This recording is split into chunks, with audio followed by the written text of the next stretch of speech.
Hello guys, welcome to Shri Balaji academy. ये trigonometry का part 5 है, जिसमें हम एक्सरसाइज 8.1 की क्वेश्चन नंबर 5 to 7 को सॉल्व करना सीखेंगे। अगर आपको सॉल्व करना आ जाए और आप सीख जाओ तो प्लीज़ इस चैनल को सब्सक्राइब और इस वीडियो को लाइक ज़रूर कर देना। तो चले फिर मैथ्स की राहों में कौन है। अब ये रहा इस पार्ट का पहला क्वेश्चन, जो कि है क्वेश्चन नंबर 5, एक्सरसाइज 8.1 का question number 5। Given sec theta is equal to 13/12, calculate all other trigonometric ratios. Total trigonometric ratios कितने होते हैं? 6 होते हैं हमारे पास, है ना। एक हमारा दे रखा है sec थीटा। sec थीटा किसका रिवर्सिबल होता है? cos थीटा का। और cos थीटा का फॉर्मूला क्या होता है हमारे पास? cos थीटा का जो फॉर्मूला होता है वो हमारा होता है b/h। तो sec थीटा का रिवर्स और क्या हो जाएगा? h/b formula. चलो सॉल्यूशन देखते हैं। सॉल्यूशन में देखते हैं। तो सॉल्यूशन करने से पहले ट्रिगोनोमेट्री का जब भी क्वेश्चन सॉल्व करना हो तो एक राइट एंगल ट्रायंगल ड्रॉ कर लो। ये बन गया मेरा राइट एंगल एक ट्रायंगल। ये हमारा 90 डिग्री होगा। अब कोई भी नाम ले लो आप। तो मैंने A, B एंड C। ये दोनों एक्यूट एंगल है, क्योंकि ये 90 डिग्री है तो 90 डिग्री एक्यूट नहीं होगा। ये दोनों एक्यूट एंगल है। इन दोनों में से कोई एक थीटा ले लेंगे। तो मैंने इसे थीटा ले लिया। अगर मैंने इसे थीटा लिया, ये हमारा अगर थीटा है तो इसके सामने वाला जो अपोजिट में है वो हमारा परपेंडिकुलर होगा। 90 डिग्री के सामने वाला हाइपोटेन्यूस होगा और ये हमारा बेस होगा। ठीक है। गिवन में क्या दे रखा है हमारा? गिवन में हमारा sec थीटा 13/12 दे रखा है। सिंस फॉर्मूला क्या होता है sec थीटा का हमारे पास, जो कि लिखा रखा है cos थीटा का b/h, तो sec का क्या रिवर्सिबल हो जाएगा? h/b। देयरफॉर फॉर्मूला क्या, मतलब वैल्यू क्या दे रखा है sec थीटा का? 13/12 h/b। तो वैल्यू क्या आ जाएगा? दैट इज 13 का वैल्यू क्या हो जाएगा? h हो जाएगा। और b का वैल्यू क्या हो जाएगा? 12 हो जाएगा। तो h is equal to 13k। k क्या है हमारा? यूनिट। जब भी हम देखो हाइट क्या है हमारा? लेंथ है, डिस्टेंस है हमारा, तो कितना हो जाएगा? 13k। एंड b हमारा कितना हो जाएगा? b हमारा हो जाएगा 12k। k हमारा क्या है? यूनिट है, मेजरमेंट है। जैसे सेंटीमीटर, लेंथ का मेजरमेंट क्या है? लेंथ जो मेजरमेंट है लेंथ, उसका यूनिट क्या हो जाएगा? कुछ भी हो सकता है, मीटर, सेंटीमीटर, है ना। तो यहाँ पर पता नहीं हमारा क्या है, तो यहाँ पर कुछ भी यूनिट हम लेट कर लेंगे। चाहे यूनिट लिख दो आप, चाहे कुछ भी मान लो। तो मैंने k मान लिया। h मिल गया, b मिल गया। हमें क्या चाहिए? p चाहिए। तो कहाँ से फाइंड होगा? यूजिंग पाइथागोरस थ्योरम,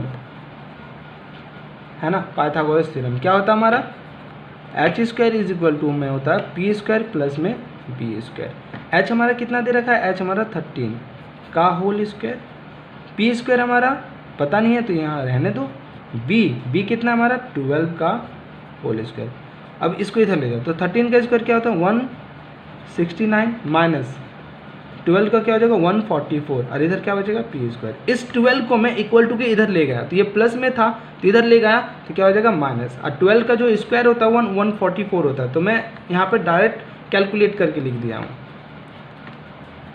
ठीक है। तो ये p² बराबर क्या लिखेंगे हम? 25। दैट मीन्स p इस स्क्वायर को उधर भेजेंगे तो क्या हो जाएगा? √25 मीन्स p का जो वैल्यू आ जाएगा 5k आ जाएगा। यूनिट लिख देंगे लास्ट में हम 5k।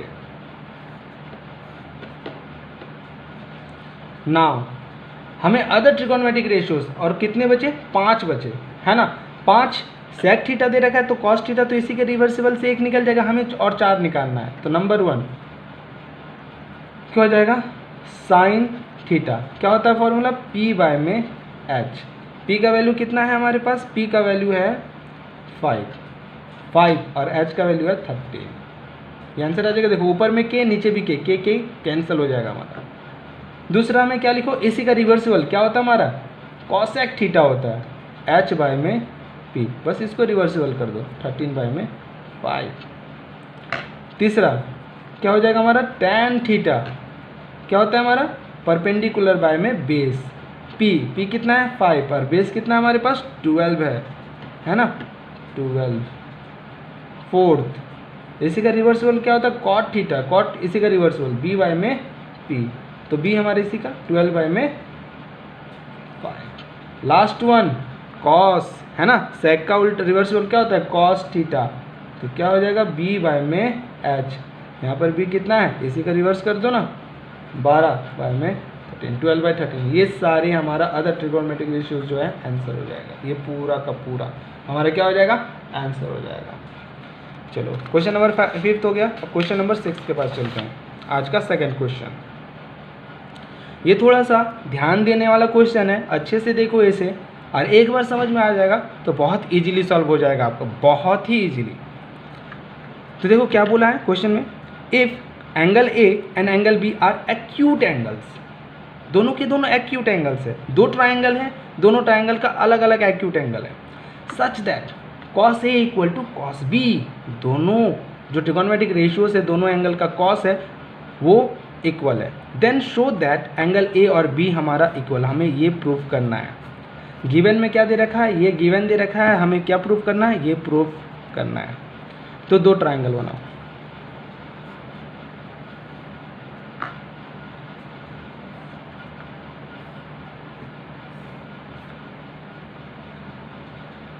ठीक है, एक्यूट एंगल है ए और बी, तो इसे ए ले लेते हैं, इसे बी ले लेते हैं, सी डी इसे अलग कुछ मानेंगे, मान लो पी और ये क्यू, ये हमारा 90 डिग्री है,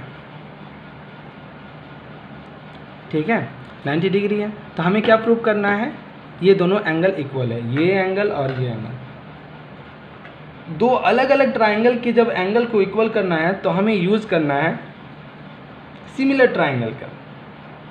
अगर ये दोनों ट्राइंगल को सिमिलर हमने दिखा दिया तो सभी कॉरस्पॉन्डिंग एंगल्स मतलब पी डी के साथ, क्यू सी के साथ और ए बी के साथ इक्वल हो जाएगा, है ना। और सिमिलर कैसे प्रूफ होता है, उसके जो कॉरस्पॉन्डिंग साइड्स का रेशियो होगा वो प्रोपोर्शनल होगा, मतलब इक्वल होगा। जस्ट लाइक इसका रेशियो इसके साथ perpendicular by perpendicular, base by base and hypotenuse by hypotenuse को अगर शो कर दें तो दोनों ट्राइंगल हमारा क्या हो जाएगा, सिमिलर हो जाएगा।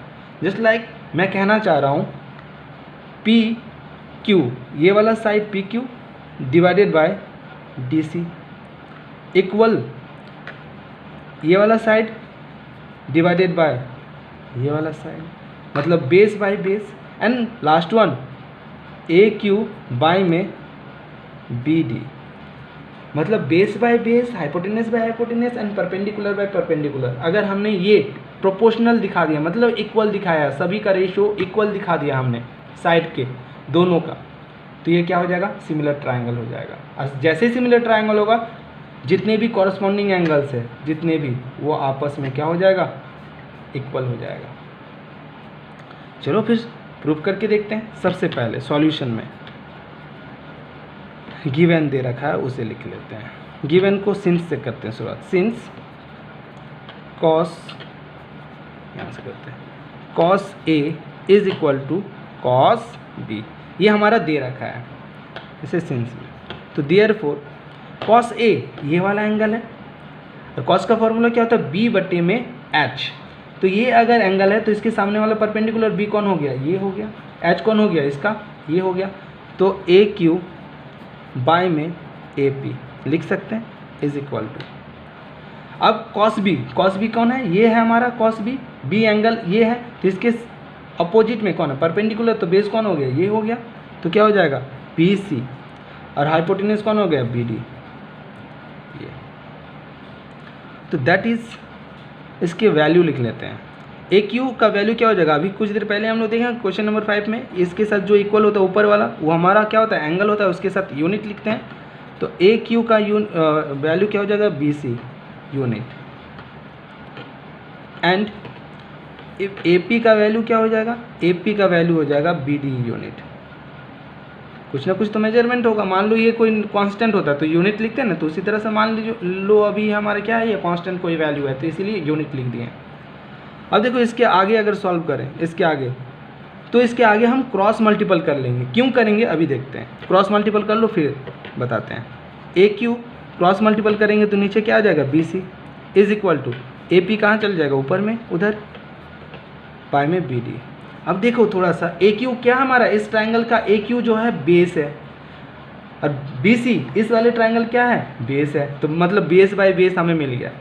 फिर इसको देखो, ए पी क्या है हमारा, इस ट्राइंगल का ए पी हाइपोटेनियस है, इस वाले ट्राइंगल का क्या है, बी डी हाइपोटेनियस है, मतलब base by base, hypotenuse by hypotenuse मिल गया। हमें क्या चाहिए, एक perpendicular by perpendicular.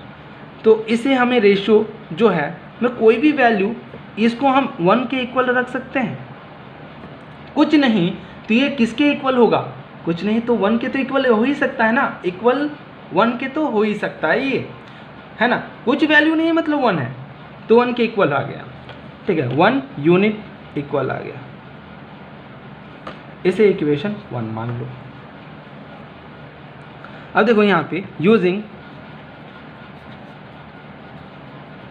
Pythagoras theorem, देखो यूजिंग पाइथागोरस थ्योरम हम क्यों अप्लाई कर रहे हैं, क्योंकि हमें दोनों ट्राइंगल में पाइथागोरस का यूज करके परपेंडिकुलर को निकालना है दोनों से। तो इसका परपेंडिकुलर, इसका फॉर्मूला क्या होता है हमारा, पाइथागोरस का एच स्क्वायर इक्वल टू में पी स्क्वायर प्लस में बी स्क्वायर। हमें निकालना क्या है, परपेंडिकुलर निकालना है, मतलब परपेंडिकुलर का फॉर्मूला क्या हो जाएगा, परपेंडिकुलर को इधर ही रहने दो, बी को इधर भेज दो, तो एच स्क्वायर माइनस में बी स्क्वायर परपेंडिकुलर का फॉर्मूला हो जाएगा हमारा, मतलब हाइपोटेनस पहले आएगा, माइनस में बेस करना होगा। तो इन दोनों ट्राइंगल में मैं साथ लिख रहा हूँ, इन ट्राइंगल पाइथागोरस का यूज करें, इन ट्राइंगल ए क्यू पी में, ठीक है, ए क्यू पी। तो ए क्यू पी में हमें अगर परपेंडिकुलर निकालना है ए क्यू पी में, तो परपेंडिकुलर कौन है, इस वाले ट्राइंगल में पी क्यू है, तो पी क्यू का square is equal to hypotenuse का स्क्वायर, मतलब ए पी का स्क्वायर माइनस बेस का स्क्वायर ए क्यू का स्क्वायर। यहाँ से हमें क्या निकालना है, ए पी निकालना है, ए पी स्क्वायर को इधर भेज दो तो अंडर रूट लग जाएगा हमारा, ए पी का स्क्वायर माइनस में ए क्यू का स्क्वायर। अब ट्राइंगल किस में यूज करना है, in triangle B C D. एक बार हमने कौन सा ट्राइंगल में यूज किया, ए क्यू ट्राइंगल में, अब कौन सा ट्राइंगल में यूज कर रहे हैं, इन यूजिंग एंड कर लेना यहाँ पे, है ना, in sorry using Pythagoras theorem in triangle A Q P and B C D. तो बी सी डी का परपेंडिकुलर कौन है, C D square hypotenuse B D का स्क्वायर माइनस में बेस बी सी का स्क्वायर। अब देखो यहाँ पे सी डी निकालना है, तो सी डी बराबर अंडर रूट बी डी का स्क्वायर माइनस में बी सी का स्क्वायर, ये हमें मिल गया। हमें निकालना है पी क्यू बाय में C D. P Q by में सी डी क्यों निकाल रहे हैं, तो देख सकते हैं इस जितने भी इस वाले ट्राइंगल के जितने भी वैल्यू हैं वो ऊपर में है, और इस वाले ट्राइंगल के जितने वैल्यू वो नीचे है, तो इसीलिए पी क्यू हमारे ऊपर गया, सी डी नीचे। तो पी क्यू का वैल्यू कितना है हमारे पास, देखो पी क्यू का अंडर रूट ए पी का होल स्क्वायर माइनस में ए क्यू का whole square divided by C D का वैल्यू क्या है, अंडर रूट बी डी का whole square minus B C का होल स्क्वायर।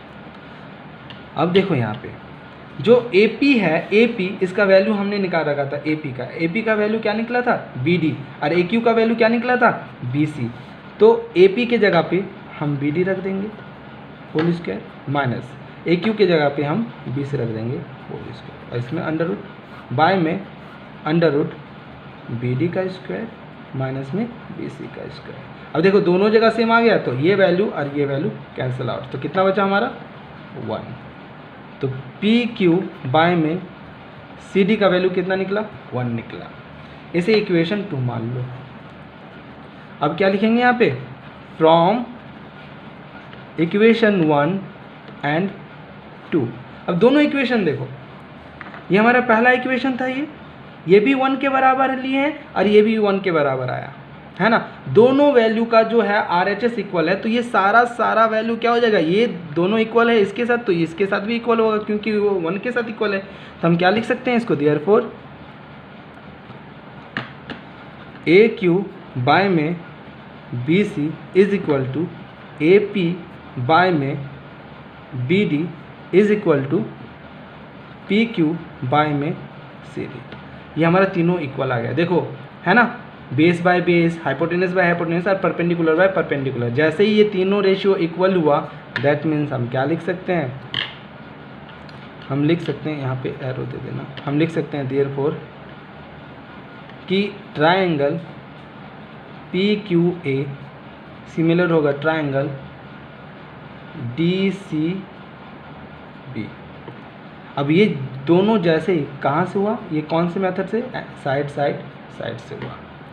तो जैसे ही ये इक्वल हुआ तो यहाँ से एरो लगाएंगे हम और इससे एक रिजल्ट निकलेगा कि एंगल P जो है D के बराबर है, Q C के बराबर है और A B के बराबर है। जैसे ही ये सिमिलर प्रूफ होता है वैसे ही सारे एंगल इक्वल हो जाते हैं। तो angle A is equal to angle B हो गया, ये हमारा मिल गया एंगल। तो ये हमारा क्या हो जाएगा, प्रूफ हो जाएगा।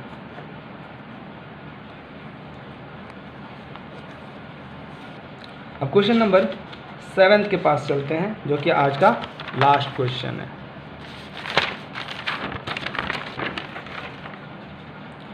इस क्वेश्चन में देखें, ये बहुत ही सिंपल क्वेश्चन है। If cot theta is equal to 7/8 तो हमें इसका वैल्यू निकालना है। उससे पहले ये वैल्यू देख लो, ये सेकेंड वाला वैल्यू देखो आप, है ना। सेकेंड वाला क्या है, cot स्क्वायर थीटा। यार कितना सिंपल क्वेश्चन है, cot स्क्वायर थीटा, cot का वैल्यू, ठीक है। और एक चीज़ इसमें cot स्क्वायर थीटा, थीटा में कभी स्क्वायर नहीं होता है ना। थीटा क्या है, एक्यूट एंगल है, तो उस पर कभी स्क्वायर मत देना। कॉट, साइन, कॉस इसमें स्क्वायर आएगा, उसके एंगल में कभी स्क्वायर नहीं आता। इस तरह से हम कभी नहीं लिख सकते हैं साइन थीटा स्क्वायर ना। अगर स्क्वायर करना है ये हमारा रॉन्ग है। हम कैसे लिखेंगे स्क्वायर को, sine square theta. Theta angle है, एंगल को रिप्रेजेंट कर रहा है। एंगल को रिप्रेजेंट कर रहा है मतलब क्या है कि कौन परपेंडिकुलर है कौन बेस है वो बताता है, ठीक है। साइन स्क्वायर थीटा मतलब साइन का मल्टीपल 2 बार है। साइन थीटा कितने बार मल्टीपल है, 2 बार। यहाँ पे देखो सेकंड वाले क्वेश्चन का कितना इजीली क्वेश्चन सॉल्व हो जाएगा।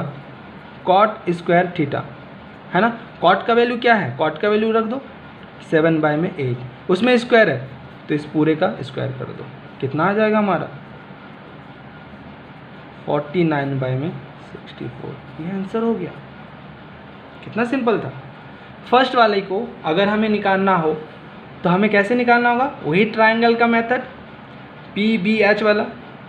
देखो सिंस मान लो ये गिवन है ना, ये हमारे गिवन है। गिवन में क्या दे रखा है हमारा, cot theta is equal to 7/8। तो सिंस cot थीटा का फॉर्मूला क्या होता है, B/P। tan का होता है P/B और tan का रिवर्सिबल कौन होता है, cot, तो B/P। तो देयरफॉर cot का वैल्यू रख दो, cot का वैल्यू क्या है 7/8, ये हो जाएगा B/P। इसके वैल्यूज निकाल लो अब, दैट इज B किसके साथ इक्वल है, 7 के साथ, तो B equal to 7 unit and P किसके साथ इक्वल है, P हमारा है 8 के साथ इक्वल यूनिट। ये आ गया, B मिल गया, P मिल गया, हमें क्या चाहिए, तो H चाहिए, है ना। तो H कहाँ से निकालेंगे, पाइथागोरस। तो यहाँ पर लिखेंगे यूजिंग पाइथागोरस थ्योरम।